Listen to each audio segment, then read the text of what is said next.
Just waiting for it to connect. Always takes an extra second there. There we go.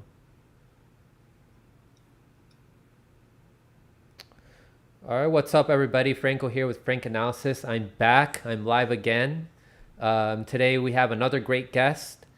There's a new wave of independent content creators that have come about during I guess a lot of them started creating their channels during the primaries of 2019 to 2020. And I feel like this new wave of content creators are more conscious than the last wave that came about during the 2016 era. Many of them are coming up with a lot more concrete solutions, more conscious solutions. Unfortunately, the most conscious ones are the ones that are being suppressed the most. Pretty much everybody at the MCSC network has been demonetized. My channel, the Combo Couch, Nico House. And there's some people that have reached that point where they can be monetized, but YouTube has not allowed them to be monetized. They have their eye out on people who are, offering actual solutions, and they call them controversial. And we're going to get into some of the things that the Biden administration is doing right now to suppress that information. So I'm proud to have one of those people here today. Howell from Howell Underground is joining me. He has a great channel. I think he has a lot of sound arguments for what we should do going forward. And his channel is also being suppressed. It's an excellent channel. So Howell, how are you doing? It's great to have you on the show. Good. It's great to be here. And thanks for plugging Howl Underground, the never to be monetized YouTube channel. They want you to stay underground. Yes. But yeah, you have a great channel. I loved watching your stuff when you would post every night. I was like, oh yes, Howell posted a video. But yeah, he does great videos where he goes over some of the literature, some of the articles that people post. Like he goes over them, he analyzes them. He gives his take. He's a big advocate for a revolution because he doesn't see electoral politics as a way forward, and neither do I. And I talk on this channel about how we need to opt out and everything. And recently he had a video talking about, he was criticizing MPP and some of the takes that Jimmy Dore gave on Jackson's channel. And it's fine to talk about, just stick with talking about the facts that some of these content creators talk about. Like, there's nothing personal about this. It's just disagreements, right? So I just want to pull up the tweet that you shared.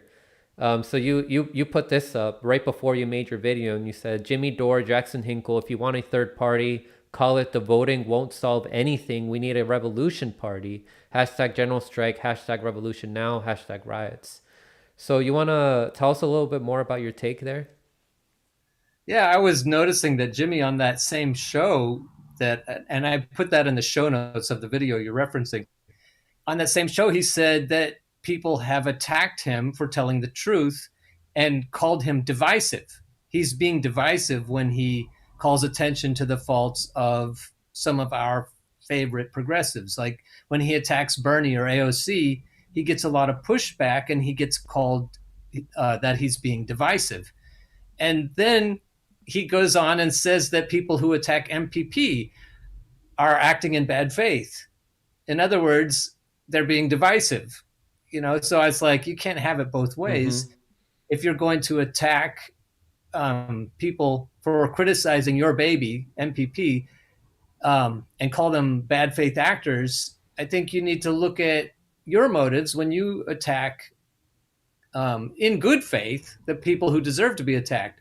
So if MPP deserves criticism and then you're protecting it, in a way you're guilty of sheepdogging, because you're trying to, in good faith, trying to put people who deserve to be attacked. Situation where, so if MPP deserves criticism and then you're protecting, like with controlled opposition, in a way you're, and instead of us getting to the truth, us getting to the bottom of things so that we can have a healthy movement, you're telling us, hey, don't be so divisive. You can't do it both ways. You have to allow the same process to happen with your own organization. And I don't know if it's fair to call MPP his organization, but he's thrown his weight completely behind it. And so I guess when MPP is attacked, he feels like he's being attacked, what the person he was referencing somebody that was a bad faith actor with regard to him, but he didn't say the name of the Right. person. But I think we figured it out, and so that person is going to come on my show soon, and hopefully somebody will tell us if that's actually the person that he was referring to in his show with Jason, Danny Boy. He kept saying he kept calling him Jason on the show instead of Jackson. He kept calling him Jason. Yeah, in the live show, and all the people in the comments kept saying, "It's Jackson. Straighten him out. Tell him what your real name is." He finally did at the end of Oh the show. man. Yeah. Yeah, exactly. Like you have to be consistent, right? Like we're supposed to hold the Democratic Party accountable, and that he's a big advocate for that. Like we agree with him when he does that. So you got to do the same thing with your own organization, and it's not bad faith to do that. You can come from a good place and hold this party accountable. If you want it to improve, if you just ignore everything, then things are just going to keep getting worse and worse and worse, and that's what's happening with some of the people, some of these content creators who are high up there, almost at 100,000 subscribers, who MPP has on their advisory board, is that they're looking the other way when it comes to the problems that they have, which I've gone over in depth in my channel here. For people who don't know, just go to my channel, look at the videos I've had on ex MPP volunteers and petitioners on the show to talk about their story, about what happened to them, how they felt like they were mistreated. I asked, they're all from different parts of the country. They're all working class people. I have not yet seen any evidence of them being infiltrators from the Democratic Party, like how a lot of people use that as a claim against them. They call them infiltrators, even though they don't have evidence for that. It's like Um, Russiagate. yeah, exactly. And they just came out of criticizing TYT for saying that, they're calling, they're saying Aaron Mate is taking money from Syria and from Right. Assad, and they don't have evidence for that. There's the same thing that they're doing here. Like when Nick Brana went on Lee Camp's show, they just accept that without like even looking at any piece of legitimate evidence. And I think it's really unfortunate. Like we can't afford to waste time on a party like this. Yeah. And that's what I'm seeing, unfortunately. At the very least, just hold them accountable, right? I'm for damn sure not an infiltrator. I Hmm. don't see how anyone's going to make that stick against me. To be fair, Jimmy said, or somebody who watches his show said that Jimmy has been talking about general strikes and protests as a solution, for a long time. And I want to acknowledge that, while at the Yeah. same time saying that if you're still trying to run candidates, you're distracting from your main purpose. What we really need is union kind of thinking. Unions are good at making demands. They have to know what they want, and they're good at withholding their labor and using, really tough tactics, using, I guess, being willing to play hardball. And they're also good at negotiating to find what they want. So if you've got union kind of thinking, you're not trying to run candidates.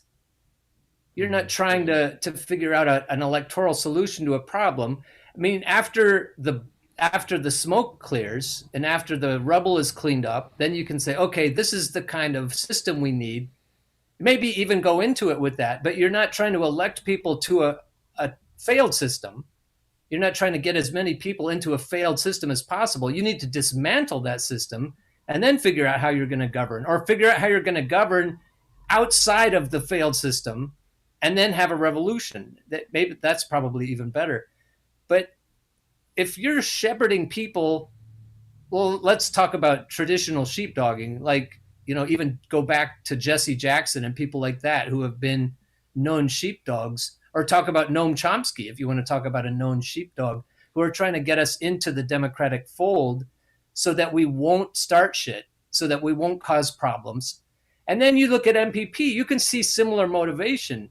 If people are in an organization that primarily wants to solve things by voting, even though they talk about strikes and protests, you're tempering the convictions of the people to do to keep them from doing what they really need to do. So yes, we need coalitions. We need coalitions of leftists. I don't even like the word progressive anymore. Me We either. need coalitions of people, who are truly trying to get things better economically. We need populists. I like that word, populists. So we need to get these people united behind a strategy that will work and stop tempering their convictions by making them think that we should also be running candidates. We shouldn't even be thinking about running candidates right now. That's a distraction. So it's a kind of sheepdogging to do that. And so if we're talking about, well, the Green Party is about running candidates too, and MPP Nick Brana doesn't talk well of the Green Party. It it feels like they're not even serious about trying to get people together and into the streets and making demands and using the kind of pressure that the Socialist Party and the two socialist parties and the Communist Party and trade unions were using back in FDR's time. If we're going to make the kind of demand that Frederick Douglass said that we should make, we have to, power concedes nothing without a demand. We have to make a true demand. We're going to do it by using real leverage, by playing real hardball. And then when we've got pretend progressives in Congress, do lip service, giving us lip service, but then not actually wanting to use leverage like would have worked in Force the Vote and so on, then we're not serious about it. It's if you're not knowingly sheepdogging people, then you have your head up your ass and you're unknowingly doing it. But either way, we've got to be able to point that out without people getting their fifis hurt. Yeah. Have an honest, good faith discussion about what's actually going to work. And if it's not going to actually work, we have to say, no, this is bullshit. It's not actually going to work. We have to stop doing this. We have to actually get to something that'll work. And you brought me on here because you think of me as a practical thinker. And being practical, if the whole point of the CIA all the way through has been to squelch leftists, Yeah. and which it has, to stop communism, to stop the kind of revolution that happened in Russia, like a mere 10 years before FDR, was negotiating with the capitalist class, trying to get that to work. With all that in mind, we have to figure out that we need to do something similar to what was done then. We need to put real pressure on the people that are making decisions. We don't even need new politicians. We need people that you can push anybody. You can push Nancy Pelosi to do the right thing. Yeah, or the Republicans.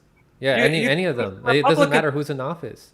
Yeah, you could push the Republicans. Some of them are more populists than Nancy is, easily.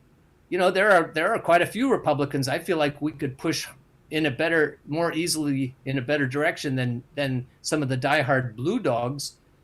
But even the so-called progressives are just rolling over and taking it.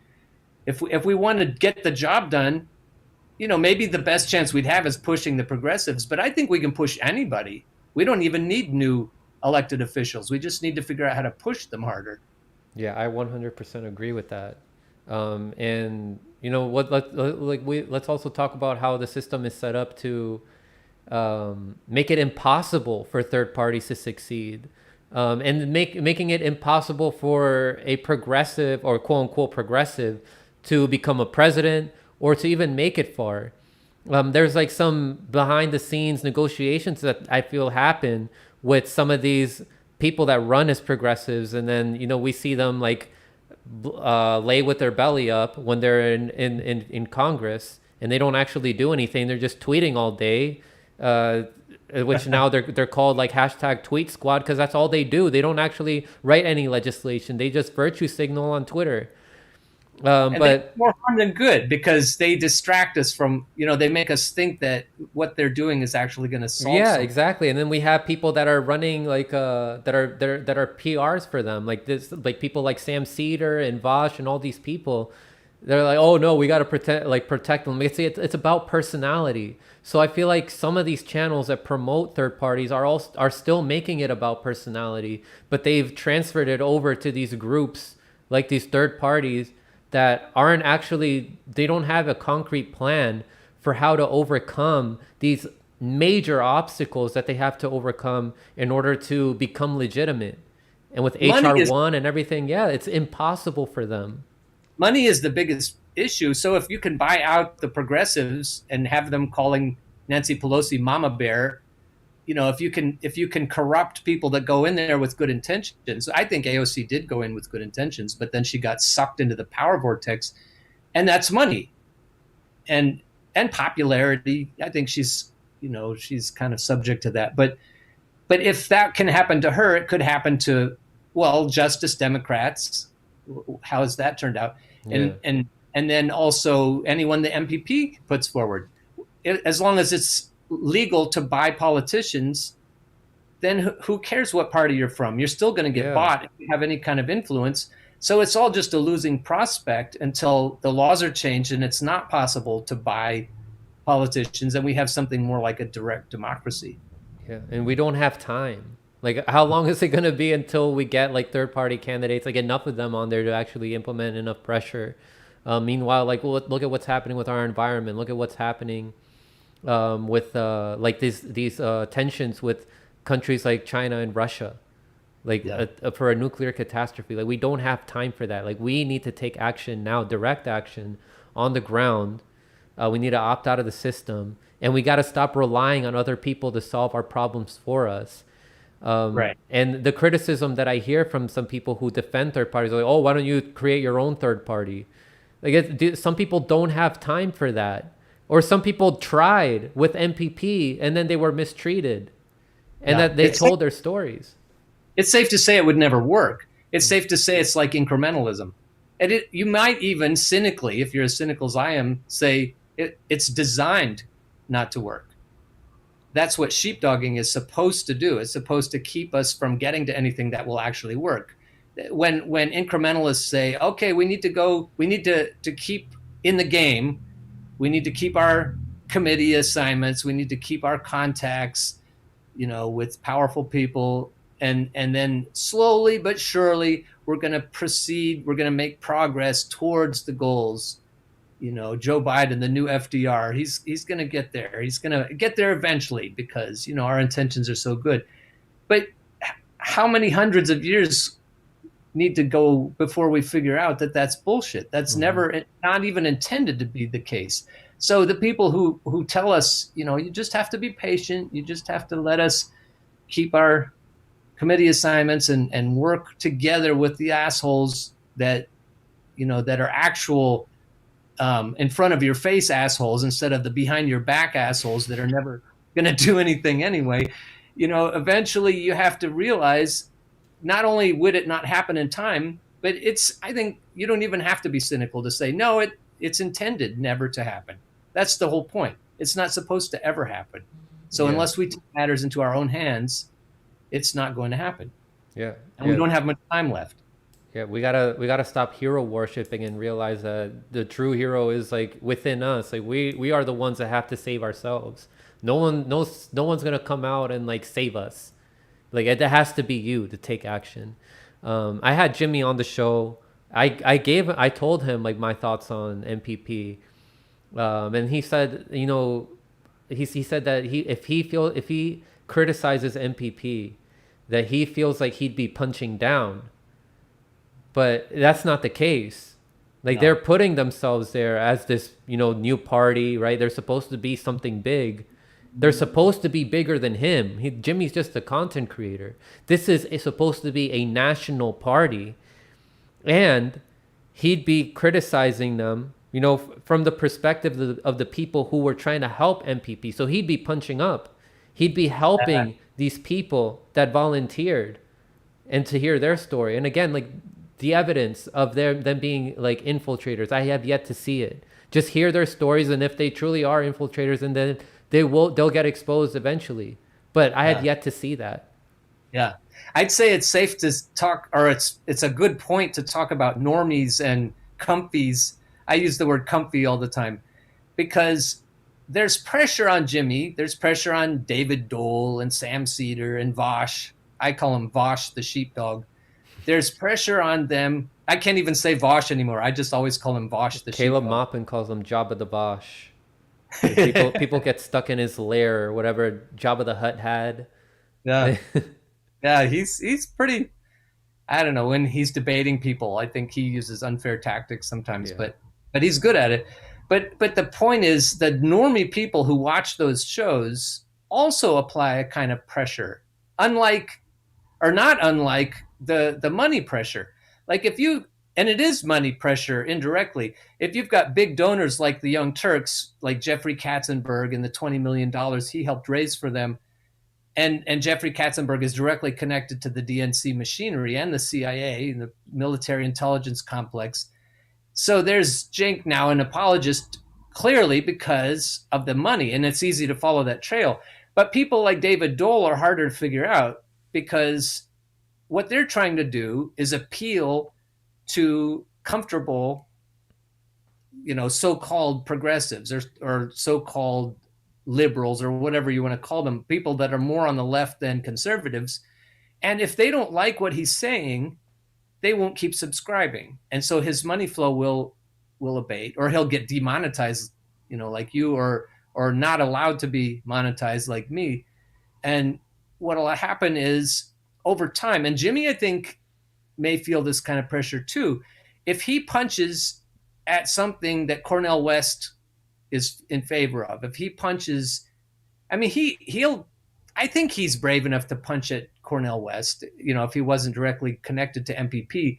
But I think there's pressure to keep the comfy people happy, to keep them coming back. And if you're going to start a revolution, you have to get your hands dirty. You've got to work with grubby populists who don't have as much financial acumen or even as much information. So if we're thinking about revolutions, they usually start from the bottom half of the economy. But the bottom half of the economy is not necessarily the typical viewer, listener of these podcasts, of these YouTube channels. We've got Elizabeth Warren progressives and Pete Buttigieg people. They're watching they're Yeah. watching these shows. And if you start saying things like, for example, I was pushing Bernie or Bust. My channel used to be called Bernie or Bust Television. And that was my whole thing. I kept saying we have to apply leverage. We have to think like unions. We have to tell the comfy Democrats that if they don't nominate Bernie, then they're going to get Donald Trump no matter what. And that didn't piss off populists. That didn't piss off grubby people. That pissed off the comfy people. They didn't want to hear that. And some of them, well, even Jimmy the second time around, and even Tim Black, who were verbal proponents of Bernie or Bust the first time around, pulled back and they stopped talking about it. And they wouldn't have me. I kept trying to get on their shows. Victor Tiffany, the original gangster of Bernie or Bust, in the first go around was allowed to speak even on national television about it. But then it became unpopular. It became unpopular on the left. It was divisive, or whatever else you want to say. It was uncouth. And so if you wanted to have credibility with your normie audiences, you weren't allowed to talk about Bernie or Bust. And I think Tim Black and Jimmy Dore both caved into some of that pressure. Mike Figueredo was kind of weak when it came right down to it. And then David Dole is, and I like to not be mean to Kyle and Crystal and Sagar, and I like to say that they're really trying, but they have big audiences, Yeah. and it's not easy to push something that the kind of truth telling of non-electoral solutions. How many people do you hear anywhere that are saying, no, we should absolutely not even think about electoral solutions until we get some power and get some leverage? How many? Can you name them on one hand? It's the smaller ones that are getting suppressed that say that. So it's like Yeah, you and like I talk about it, and then it's people that have less than 1,000 subscribers, some of which are in the audience, and that's it. Some of the MCSC, I think pretty much at this point, all of them, everyone at MCSC, and some of the deep dive journalists like Whitney Webb, Derek Bros, like they propose like strategies outside of electoral politics, but those they're not in the pop YouTube sphere, right? In the pop YouTube sphere, I can't like count a single person that's promoting that. Anyone more than like 50,000 subscribers focusing on solutions outside of electoral politics, I can't think of one. Yeah. Yeah. Well, so let's start our own party then. Let's call it the, Yeah. voting is solve anything party, and let's get shit started. So what's your idea of a revolution? Like how would that look like? Well, I'm a part-time truck driver. I'm a full-time university professor, a music professor, and a part-time truck driver to make ends meet. I got downsized in the Pennsylvania state system of higher education. On the west side of the state, where the graduation rates are lower, they decided to cut programs, whole programs. So I was a full professor with tenure, and then they said, nope, no more music programs. We're going to chop most of them on the west side of the state. So then I ended up on the east side of the state, and I took a huge pay cut. And so now I'm driving truck to make ends meet. And when you talk to truck drivers and teachers, what you realize is, whether they do or not, and it's, some of them are, that if they stuck together, or even if they separately decided not to work, even for a few days, it'd be over. Hmm. That's really probably the most practical solution, is to get a big group of essential people. And if you had the reason I like to think of combination of truckers and teachers is because truckers are traditionally conservative and teachers are traditionally liberal. What, that word, I hate that word now, but Yeah. so you've got people with varying connections to the community. You've got a pretty broad, because you'd need support. The teachers and the truckers would need the broad support of the population. And I don't know if you know about all the wildcat strikes that happened in red states, where teachers were actually, without even the leadership of any unions, they were just saying, "Hey, this is too much. We're going to stay out until you meet our demands." And in other countries like Brazil and other places where the truckers say, "Hey, dude, we're going to shut you the fuck down Hmm. unless you do what we want." Now, the problem would be to make sure we knew what our demands were. And how would big groups of people like that even agree on what we need? You might have to pick just one thing. And I would pick Medicare for all, but I don't know what you'd pick.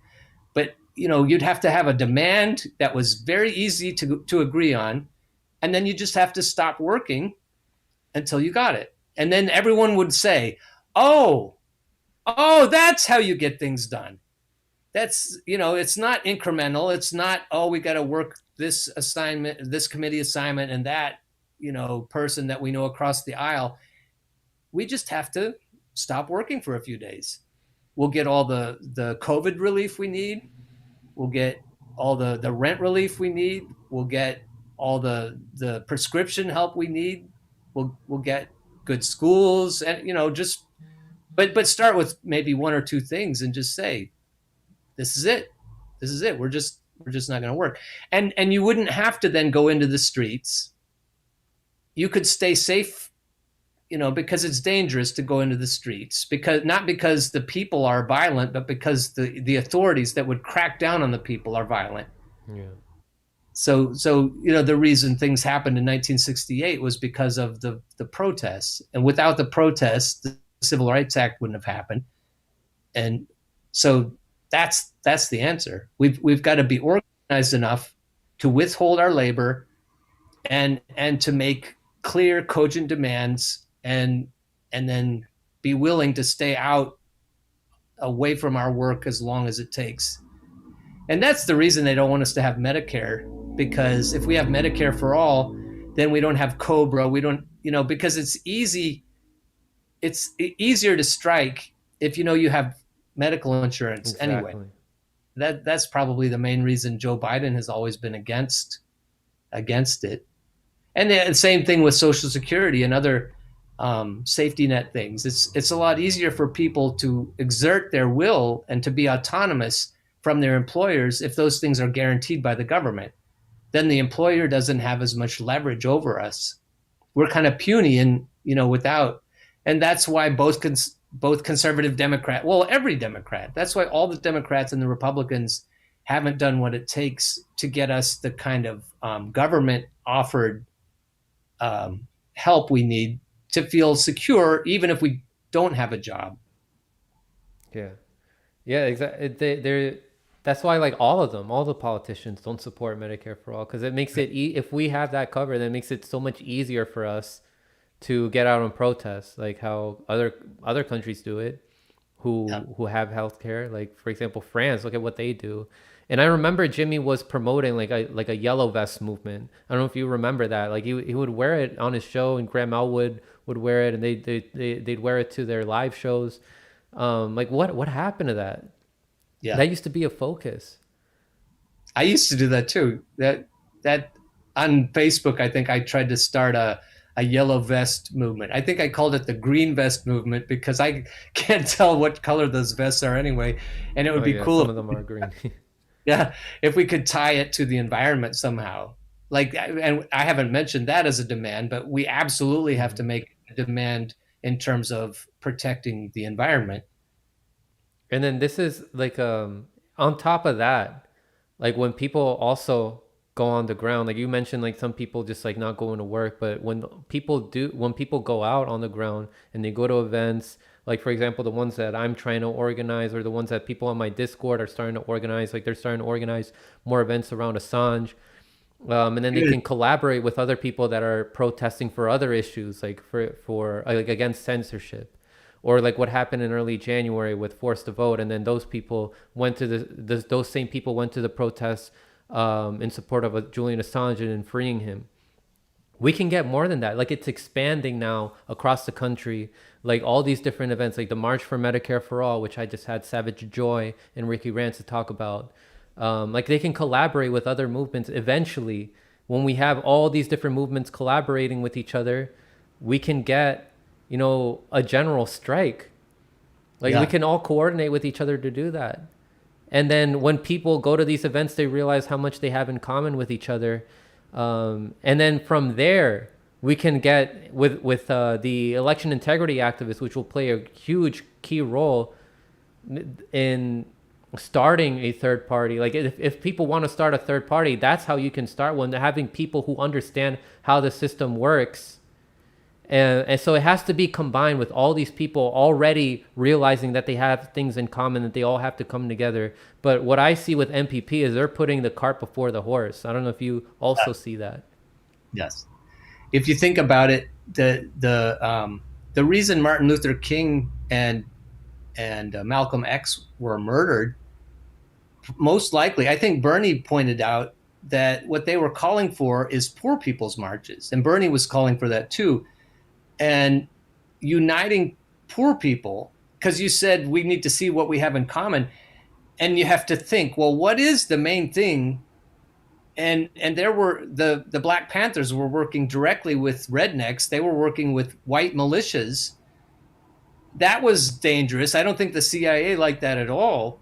That we had people of color working with white supremacists, Mm-hmm. to figure out that what we have in common is that we're getting fucked by a system that's designed to keep workers down, designed to keep people with stagnant wages and living paycheck to paycheck. It's about control. Because if they poured money into the bottom, the people at the top would get even more. They'd be richer. Nick Hanauer points that out when he's talking about plutocrats beware the pitchforks. He has a TED talk on that. And he's right. The rich people actually would do better if they would allow more money in at the bottom of the economy. But the reason they won't do that is because they would lose control of their Yeah. indentured servants. And so we need to figure out what, because you're talking about coalitions and how much people have in common. That's really the main thing. And that's why comfy people, the normie people, are almost useless in any kind of real revolution because they're too comfortable. You need the people who are not comfortable to see what they have in common, which is economic servitude.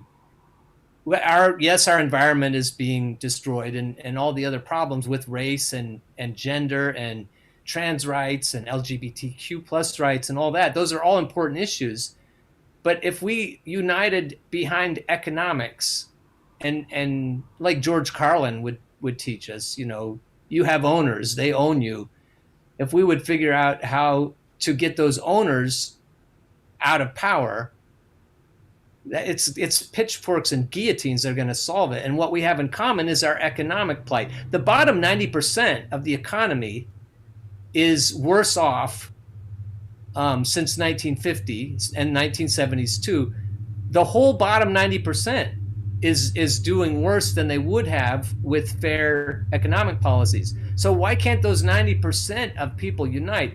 But the top part of that bottom 90% is, too comfortable to roll up their sleeves and get in the streets and go on strike either. They have too much to lose.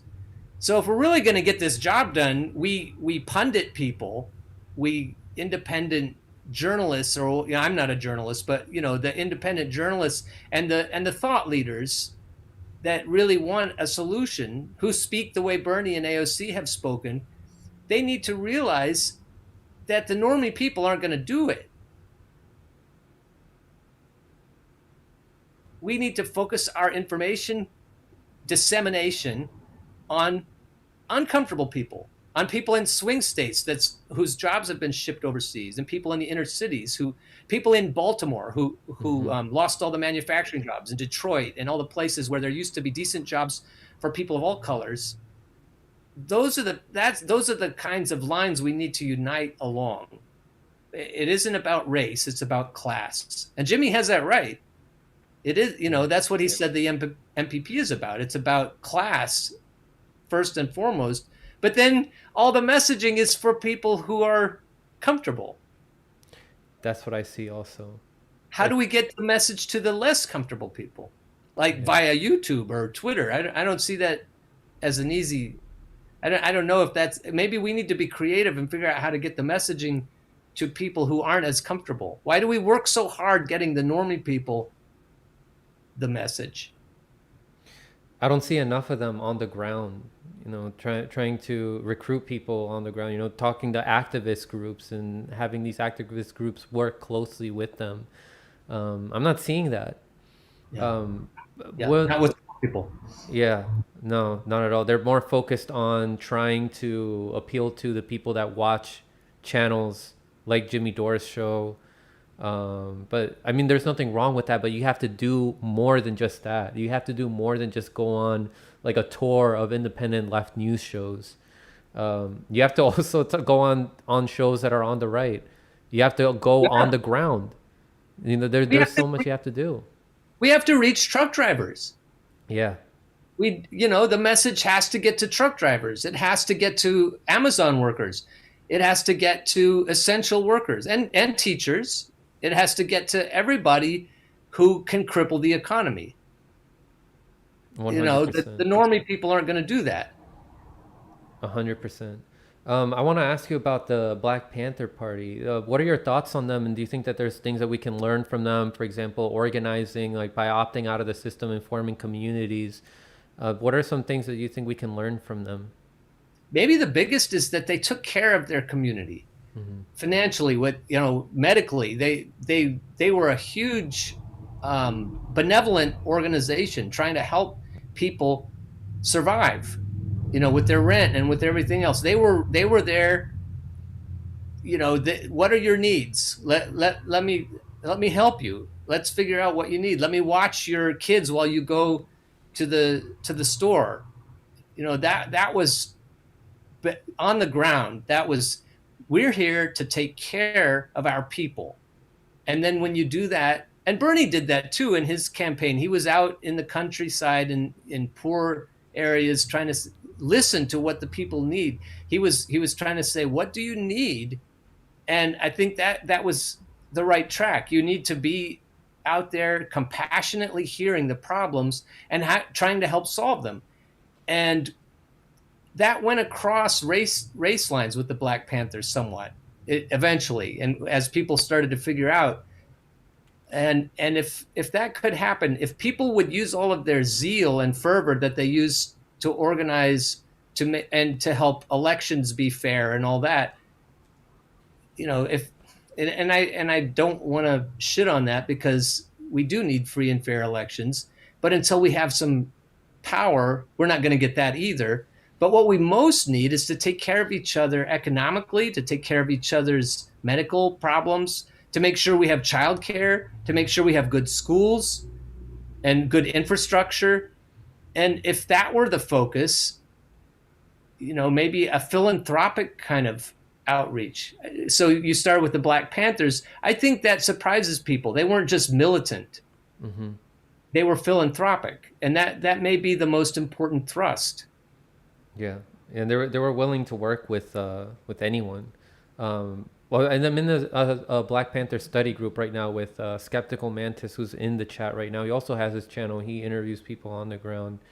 They didn't exactly work with white supremacists because the white supremacists didn't want to, but they did work with people from the South that wore the what's it called, the Confederate flag, Yep. as a symbol of rebellion. But yeah, the white supremacists did not want to work with them because they were racist. But they did work with some white people that would wear that, and they just work with people who were willing to work with them. And there were some isolated cases like with Reverend Annie, who has convinced some white supremacists into working with them. But I know like there's a whole controversy right now with like talking to Boogaloo boys. But I mean, we have to be open to talking to anybody, and just because we talk to them doesn't mean that we're gonna adopt their. Doesn't mean that we're the ones that are gonna change and like adopt some of their ideologies. Like our goal is to change some of them. As from what I've seen, and from what I've talked to, like I've talked to Magnus, like he's not a white supremacist, and I'm sure you've also Oh, seen like his interviews, like with Jimmy and like on the comic and everything, like that's yeah. not like the norm of a Boogaloo boy from what I've been seeing from them. Yeah, there's a lot of hope when you listen to that guy. He sounds really like he's on the right side of a lot of issues. And if Yeah. that's possible, then so the coalition. I was also thinking, as you're talking about churches, if there are any use for churches, they could definitely get the philanthropy going. Black churches kind of killed things for Bernie a couple times, already. But if you thought about churches and their possible role in philanthropy, and they got behind the idea that we're all in this together, and that people of every color and every creed could work together, and if that became the main focus of churches, is to do what Jesus said, which is to put down the mighty from their seats. That was actually his mother Mary who said that. But in the it says that the point of the Messiah is to put the mighty down from their seats and to send the rich away empty, and to bring justice to the poor. That's always been one of the things the Messiah is supposed to do in Jewish tradition too. Hmm. So if the churches could say, our point is to bring economic justice, that's a big topic in the Abrahamic faiths. That's supposed to happen. So why not get started on that? Try to bring economic justice to your communities, and try to then, a lot of black preachers preach about social issues and economic issues and political issues in general. Why not preach that? Why not preach that we're all in this together, and that we need to work together to make effective solutions to the social problems we have? And I know they do that, but if they could say, and it's okay to use leverage. It's okay to to lose your job. It's okay to sacrifice yourself. That's a big part of people's faith, that it's okay to roll up your sleeves and take risks, and definitely work on behalf of your fellow humans. Hmm. So religious people, they don't. This is I'll tread lightly here, but it feels like that the central point of a lot of our best teachers in religion is being missed. That we aren't, as people of faith, aren't doing enough I would love to talk to Cornel West about that. You Yeah. know, that people aren't doing enough to actually bring about economic justice, and that we have the organizations in place. You know, church people, that's a big group. And if they all decide, you know, like they've been so consistent about how they feel about abortion, and when voting time comes, in my memory, you know, they know how every candidate feels about that, and that's how they vote. If they could get behind economic relief and vote that way, or just insist without voting, you know, insist that the people who represent them do the right thing, everything would change very quickly, because that's a huge portion of the population. Yeah, 100%. Yeah, but these corporations that buy off our politicians won't make it possible. I was gonna say also like talking to Chris Hedges about this because he's also a Christian. But Yeah. yeah, that would be so key if you were able to wake so many people up who are of faith, like people who are religious, by focusing on the economic issues and be like, hey, it's according to our religion, we are supposed to help the poor this way. Like we can't allow these people to continue to be exploited. Um, I was gonna say just to kind of shift to the next topic here. I think that the predator class is definitely afraid that we are talking now more about this and we are uniting more. Like we're cross pollinating with each other. And now they're calling people violent extremists. So I'm gonna pull this tweet up again, which I talked about last time when I had Glory and Steve from Seoul Newsday. This right here, the Anti-Terrorism Initiative, which classifies anarchists as violent extremists that oppose all forms of capitalism, corporate globalization, and governing institutions which are perceived as harmful to society, as domestic violent extremists. And this is a tweet from Fred Fisher. And again, I show this to people already, like people who are protesting for animal rights or environmental issues or for abortion, um, for the racially or ethnically motivated, quote unquote, violent extremists. I think that they could like classify BLM in that category if they're fighting for black issues. I mean, we see how violent the police are against black and brown people when we protest for Black Lives Matter. I mean, we saw that during the summer, and then they try to mitigate that with some corporate co-option and just changing the name of street signs, and focusing on Trump's rhetoric and how Trump is a racist, and that just getting Trump out of office, that's going to solve things. And then there's also this.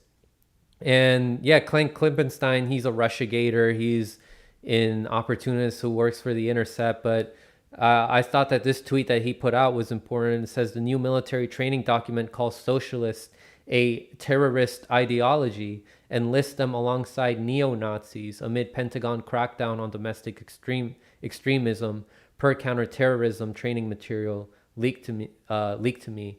So this is showing us that they don't view us in these like whatever teams like what we are like identifying with. Like for example, Matt Binder earlier today was like, oh, look at the Jimmy Dore left, they're siding with Team Crowder. Like, do you think that the predator class cares about what team you identify as? Like if you're, oh, I'm Team Cedar, or I'm Team Progressive Democrat, or I'm Team anarcho communist, like whatever Vosh calls himself, they don't care what you identify as. They see you all as a threat. So yeah, Hal, what are your thoughts on this? It just goes along with the anti-McCarthy, the McCarthyite smears. It goes along with Russiagate. It goes along with painting people who could disrupt the status quo and disrupt the narrative management that Caitlin Johnstone is always pointing out, that people are dangerous. It's funny. I think the CIA thinks of people like me as dangerous. I just got put in Facebook jail again because I posted to just a few groups, and I wasn't posting quickly, and they said I'm not allowed to post in any groups that I don't run myself until December. Hmm. Poof. So, and then YouTube. And then Twitter, I've had, any time I tried to start a Twitter account that was Bernie or bust, it was immediately suspended permanently. It's like there's no hope that we can get out around the blockade. So what's going on is very anti-American if you think about it, and nobody Definitely. should be supporting it. Nobody should support Donald Trump being removed from social media. That's ridiculous. That you know you could put him in jail if he committed crimes, but even from jail, he ought to have the right to say what he thinks. I don't see why we should be telling and calling them what did you say they call them, terrorists? Yeah, domestic Yeah, that's terrorists, just extremists, violent yeah, extremists. So people who like destroy property, I guess they could classify that as violent. yeah, yeah. So if you're an extremist, they can do whatever they want to you. We learned that post 9/11. It doesn't matter if you're a child. If you're part of a community and you're innocent. But when they start throwing terrorists around, I know based on what you just read and what I've read too, that I'm a terrorist in their eyes because I'm terrorizing the status quo. And if the American people don't wake up and figure this out, they're not American anymore. Anything that I've been taught as American is about freedom of speech first and foremost. That's why it's the First Amendment, and we don't have it. When corporations go to Congress, Congress tells Mark Zuckerberg what to do. Congress tells YouTube what to do and tells Twitter what to do. They pull them in and tell them what to do. They explain things to them. That's the government censoring our speech. When they can do it through via corporations, that's government censorship of our speech. So they call us terrorists and they write laws, new law. We have plenty of laws. I think Glenn Greenwald was talking about that. One of my shows was about that they already have plenty of laws in place to prosecute um, domestic terrorists, if that's what you want to call us. The CIA is supposed to be involved in international problems. It's not supposed to focus on its own citizens. The CIA is, and so the CIA is getting involved, and Glenn points out how awful that is with domestic problems. That's a direct confrontation of the Constitution's first. That's a direct confrontation of the First Amendment. We don't have free speech when they can call us terrorists for disagreeing with the government. I don't have the quote handy, but Abraham Lincoln was talking about our rights to revolt because when the King of England was being tyrannical, we thought it was very patriotic to pick up our bayonets and go after him. That's what makes us American. We don't put up with bullshit. We say, hey, Exactly. if there's tyranny, we fight it. And Abraham Lincoln pointed that out, and we don't do it. We don't pick up our bayonets when it's time. And if we start thinking of people who think that way as terrorists as opposed to patriots, then we're in big trouble. If the general population, if the narrative is managed to the point where the general population believes that people who speak their mind are terrorists, then we're in trouble. We're obviously in trouble, but we're Yeah. more trouble than most people realize. Exactly. 100%. Like our well-being comes first. And like what Savage Joy was talking about yesterday when she was on the show, like when it comes to like healthcare, like how they're letting people die from these curable diseases because they just couldn't pay for healthcare. She called it violent, and I agree with that. They're if Yeah, they're who letting are all the these people be terrorists? homeless out there, and then they're suffering and dying, they're dying of hunger. That's violent, right? So Nancy Pelosi is a terrorist. yeah, Let them eat gourmet ice cream. yeah, She, laughing at us. Like I mean, like yeah, she's laughing at us. As she's eating her ice cream. Meanwhile, like she wasn't passing anything for COVID relief, not anything substantial, just because it's about team sports for them. That these are acts of violence, and we have to defend ourselves from this. We can't just like lay over like on our backs with our belly ups as they continue to take things away from us that we need, like our basic needs. Like our well being comes first, and just because something is law doesn't mean that it's moral. Right. Like for example, this initiative here that Biden just did, I don't think is moral at all. People have a right to stand up for themselves.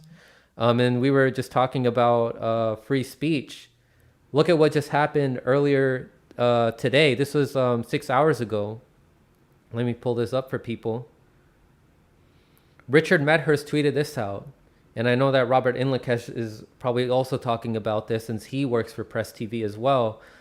Press TV's website has been seized by the US government.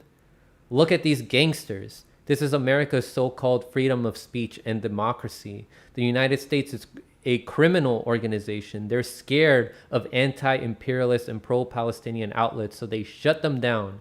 Cowards. Like these people that are talking about the violence that the US is participating in on these working class people in the global south. He goes on to say, apparently, my show and those of my colleagues are an unusual, extraordinary threat, quote unquote. Lol, the United States attempts to silence the resistance axis are so preposterous. See also Executive Order on Protecting American Sensitive Data from Foreign Adversaries, signed by Joe, quote unquote, totally not fascism Biden on June 9th.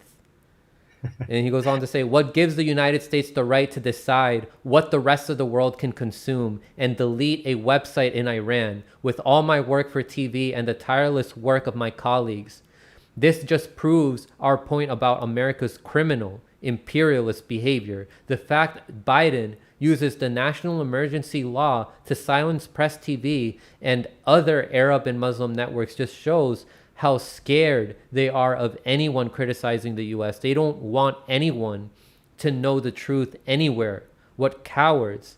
There is backup mirror of Press TV that exists on the .ir domain, not the .com domain, which has just been stolen. My latest broadcast on the Iranian elections, as well as my episode on Assange, sanctions, and many more topics can be found here.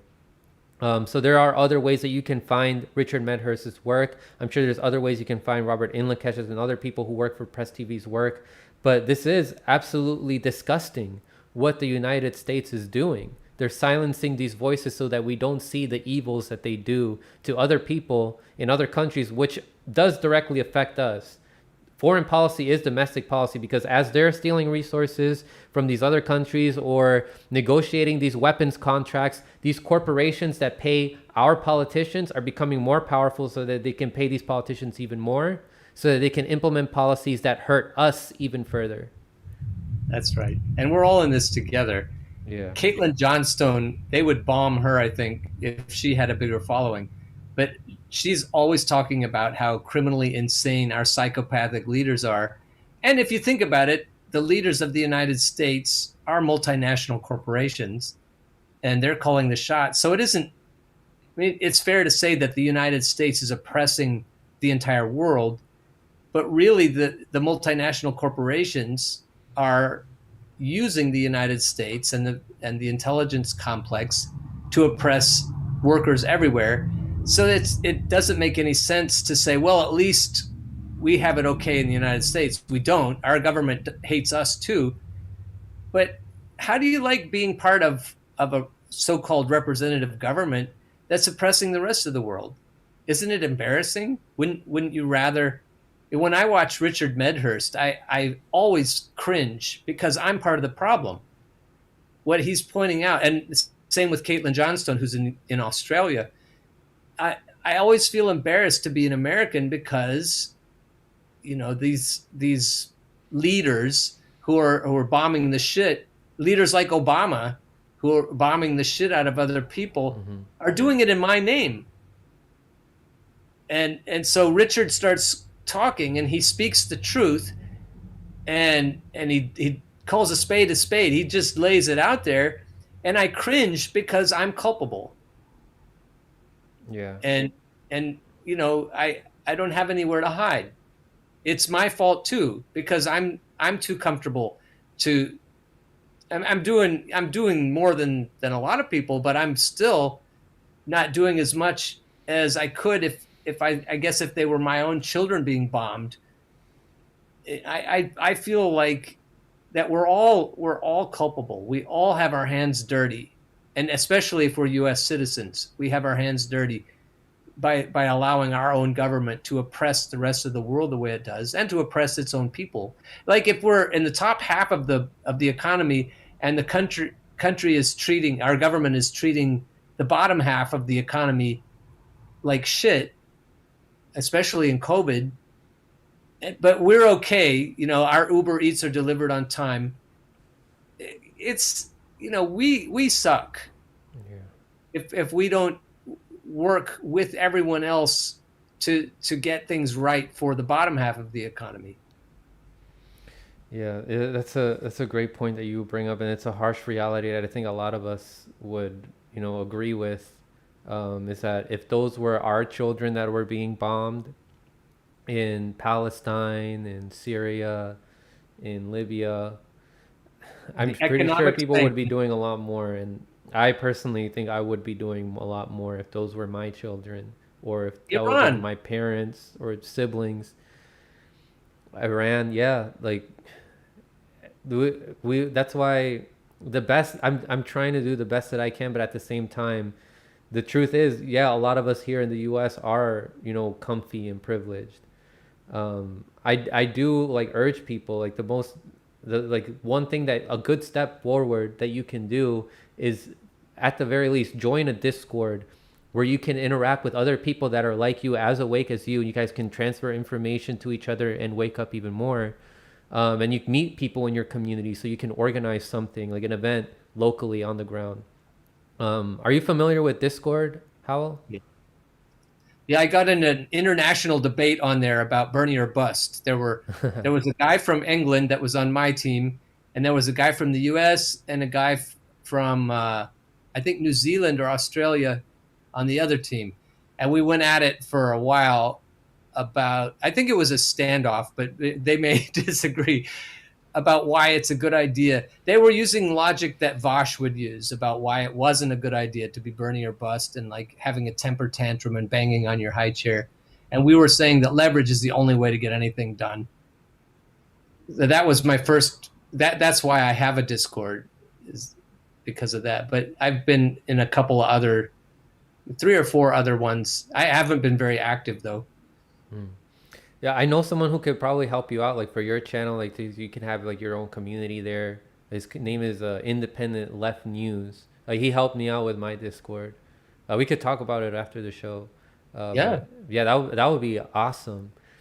But yeah, speaking of Vosh and all those people, here's their hero. So I want to play this clip before we head off here.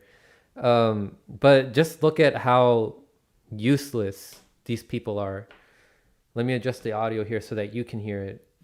But here's a tweet by Fiorella Isabel. She's showing a clip that happened of AOC being proud of how she held her tongue and not fighting against the people that she's supposed to be fighting against, the people that fought tooth and nail to get her elected. She's not doing the thing that they wanted them to do. They wanted her to do. So she says, so Fiorella writes, "Yas Queen, gloating and thanking mainstream media propagandists for the credit of holding her tongue against the Democratic Party. She vowed to, quote unquote, bring the ruckus to its peak. We fucking told you so. Hope you finally stop standing politicians." So I'm going to play this real quick. Let's talk about the Democratic Party. And over the past 3 or 4 months, we've talked a lot about Joe Manchin. We've talked a lot about getting to 50 votes. We've talked a lot about whether it's possible to get to 60 votes. We've talked about the filibuster. I have noticed that you and Bernie, and let's just say some of the more high-profile progressive leaders, that you all have held your tongue far more than when I was in Congress. Thank you for the credit. and I was on the other side. We would complain every 3 minutes about it doesn't cut enough. We're not getting close enough to balancing the budget. And I'm just, I've been curious. How have you, first of all, have you done it? Because we could never do it. Is there more of a plan to let the moderates work through this, let them try to get to where they go, and then we work behind the scenes and meet them behind the scenes? I do think that there has been a large amount of behind the scenes work. You know, for example, in the American Rescue Plan, moderates, there were some moderates on the Senate side that wanted to cut stimulus checks, that they wanted to cut the child tax credit, which are checks that are hitting people's, mailboxes right now. Right. And so we were using a lot of our leverage because, Manchin's got some of these votes in the Senate, and we've got progressives holding that margin in the House. Right. And so, not all of these fights are all public, but I also think that we've got a lot of work ahead of us too. And so we've got appropriations season coming up, funding and critical agencies that progressives want deep reform in. We've got the defense budget coming up. We've got, DHS coming up. We've got a lot of these different big bills that have from agencies where there've been lots of concerns. And so I think we're pacing ourselves right now because progressives do want to bring down the military budget. We want a $15 minimum wage. We want to make sure that we expand Medicare and that we lower, at bare minimum, lower the age. I would like Medicare for all. But let's put that in perspective. Oh yeah. I would like Medicare for all. that was key right there. Like that she's not actually fighting. She doesn't actually care. That's why electoral politics don't work. Yeah. One second Right here. there. Let me adjust the audio. Yeah, so you said that's why electoral politics doesn't work. Right there. What more do you need to hear? Oh man, that's insane. But yeah, that right there where she was like, I would like Medicare for all. Like, but she's not saying that she's going to like pass it or that she was going to like fight for it even. Like I've been hearing her talk more about how she's going to grant like she wants to give people access, and then she's like, at the very least lower the age. No, at the very least give us fucking Medicare for all, like how you said you were gonna fight for it. Bring the ruckus. I like how she said. Yeah. But Yeah, she's not doing that. Yeah. No, she's worthless. I had a show on that. That got a lot of views because people were so pissed that I was picking on AOC. People were disliking your thing, your video. Yeah, that was probably a record number of dislikes because it's getting easier, I think, to pick on AOC, but the normie people don't like, the people who could have voted for either Elizabeth Warren or Bernie, or maybe Pete if that didn't work out. They're useless. Yeah. And I see this happening with Nina Turner. Like, for example, people are already making excuses for her, saying, oh, she's trying to appeal to, the normies. Like, so what? She's not appealing to me. She's not appealing to the majority of Americans who are suffering. She's not appealing to them. So it's just going to be a new addition to the squad. And like how you were saying with like the third parties, like if they ever make it into Congress, it could probably be the same thing, a co-option, something. So imagine how disappointing that would be if you saw somebody that you had invested in the way a lot of us invested in AOC when she first hit. Glenn Greenwald was very impressed with her, with thinking, that maybe I was wrong. Maybe there is an electoral solution, but there isn't. There just isn't. We all have to pull our heads out and figure it out. There just isn't going to be one. There isn't supposed to be one. It's designed not to work. And once we get there, things could really change. But that word isn't going to get out. The people who are spreading that kind of word are very, they don't have big audiences and they aren't being accepted. But the people that watch me don't all get it. They don't all agree with that we need to stop thinking about voting as a way to solve our problems. Yeah, I think we're getting there though. Thanks to channels like yours, and other channels that are starting to help people, open their eyes. And some people are opening their eyes on their own, and then they're saying, finally, somebody's addressing this.